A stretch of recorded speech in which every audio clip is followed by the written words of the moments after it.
this is Christine again from Mitsubishi Abad Santos Manila branch.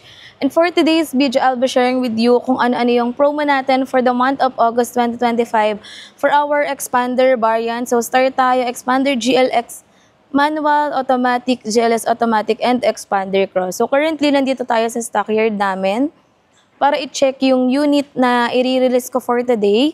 And at the same time, para i-update na rin kayo kung ano yung mga existing promo natin for the month of August 2025. So, napakarami pa rin naming unit when it comes to expander. So, if ever na interested kayo guys, please watch this video hanggang sa dulo para makita nyo kung ano yung mga offers natin for the expander variant. So, napakadami nating magandang offers. Starts at 0 down payment, with free 1-month amortization, and meron pa siyang mga exclusive freebies included. So, ayun guys, start tayo.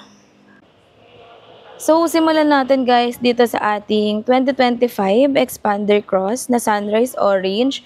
So, for Cross, you have 4 different color options. You have the Sunrise Orange, Graphite Gray Metallic, and Green Bronze Metallic, and Quartz White Pearl. So, for Sunrise Orange, nag-offer tayo dyan for as low as 0 all-in down payment.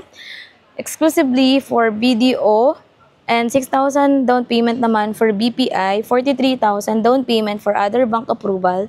Then yung monthly niyan is nasa 28,000 plus, same with other units. So yung monthly amortization guys, nagbabari siya, depende sa bank approval natin. So for the cross, meron din tayo dyang free 1-month amortization.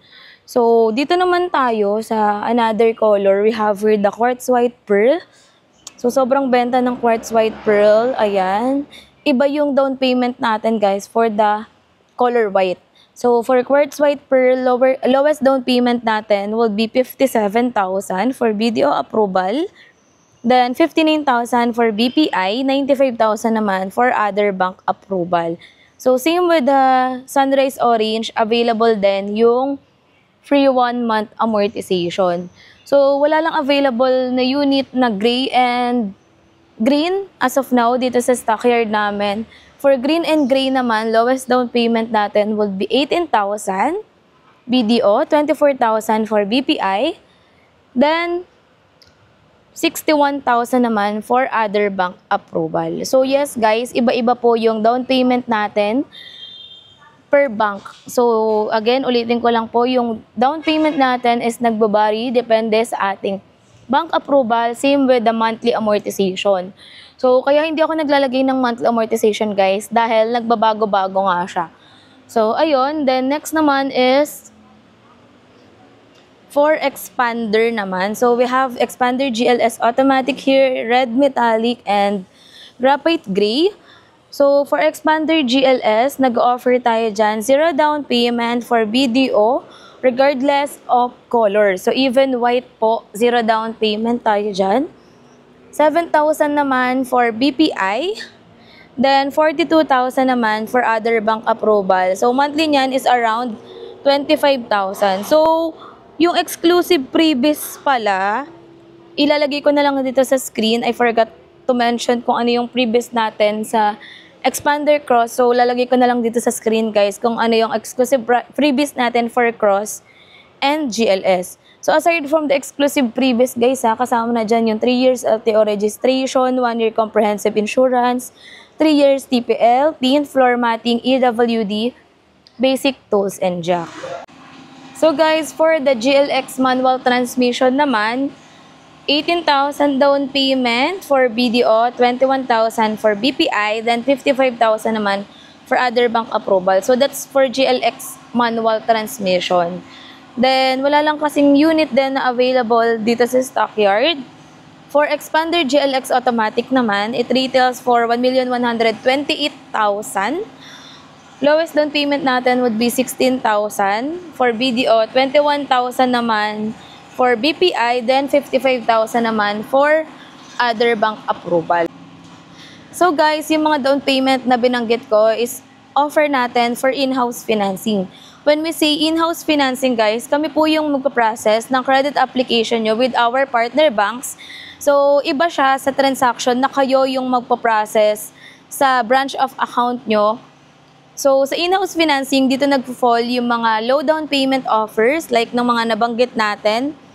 Then, sa bank PO naman or bank purchase order, dito naman yung kung ano yung 20% ng SRP ng unit, yun yung i-down nyo plus the chattel mortgage, insurance and all. Depende na lang kung may promo yung bangko na pag-a-applyan nyo. So, yun yung difference. So, sa mga nagtatanong, ano bang mas maganda? In-house financing or bank purchase order? Kung meron ka naman talagang budget, go for bank purchase order. Kasi mataas yung down payment nila pero at the same time, mas mababa yung monthly amortization. Pero when it comes to in-house financing naman, dito nagpo-fall yung mga low down payment offers natin, guys. So, para kanina ba yung mga in-house offer natin? So, advantage to ng mga bago pa lang sa work na gustong magkaroon ng sasakyan and wala pang enough money para makaglabas ng sobrang laking down payment for their unit.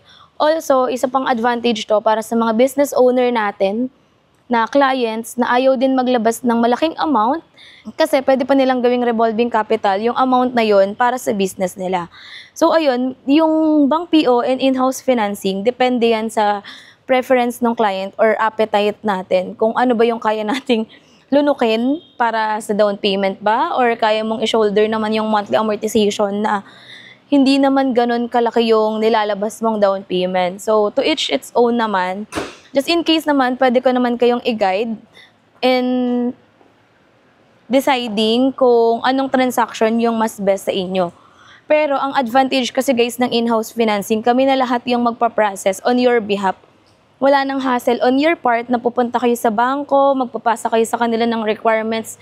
Personally, for in-house, kami na lahat. Even online lang kayo magpasa ng requirements, ng application form, which is ganun yung mga nangyayari sa mga clients ko. Dito na through online, messenger, WhatsApp, Viber, email lang sila sa akin nag-forward ng requirements. Then most of the time, nagkikita na lang talaga kami sa release, not unless gusto nilang personally mag-visit dito sa dealer namin. So, I hope guys, medyo clear yung explanation ko. Pero kung hindi naman clear, maglalagay na lang ako ng breakdown regarding sa advantage ng in-house and bank purchase order. So, kung cash payment naman yung prefer nyo, meron din naman tayong cash discount. So, sa cash payment, ang kailangan lang natin dyan is ID and LTO portal. So, yes, regardless of transaction, kailangan natin ng LTO portal kasi kailangan yan sa registration ng unit nyo. Parang naka-times 2 yung boses ko, guys, diba? Nakakaloka. So, ayun lang naman. Share ko lang yan, guys, sa inyo para sa mga clients na, as of now, undecided kung ano ba talaga yung transaction na fit for you, for your budget, and for your family. There you have it, guys. If you have any questions or concerns regarding with our Mitsubishi units, feel free to message me on my social media accounts, Christine Salazar Olimba, or even si Joey. Pwede rin kayo mag-reach out sa kanya. Kasi mostly, dalawa naman po talaga kami nag-a-assist sa mga clients namin. Kung siya yung may release, present din ako. And kung release ko naman, present din siya since mag-asawa naman kami. So, just in case na torn kayo, kung kanino kayo mag-a-avail sa amin, pwede po both. Pwede kayo mag-inquire sa kanya, pwede din kayo mag-inquire sa akin. And then, sa releasing, dalawa din naman kaming magpa-process. So, just in case na hindi po ako makasagot sa mga inquiries nyo, minsan kasi nagre-release, may training and all, pwede nyo po siyang i-direct message. So, same thing with Joey and vice versa lang naman. Kung siya naman yung hindi nyo makontak, pwede nyo po akong kontakin. So again guys, this is Christine Salazar Olimba from Mitsubishi Abad Santos. If you have any questions or concerns, message nyo lang po ako or pwede po kayo mag-visit dito sa aming dealer at number 2943 Jose Abad Santos, Manila. So ayun lang guys, see you here. Bye!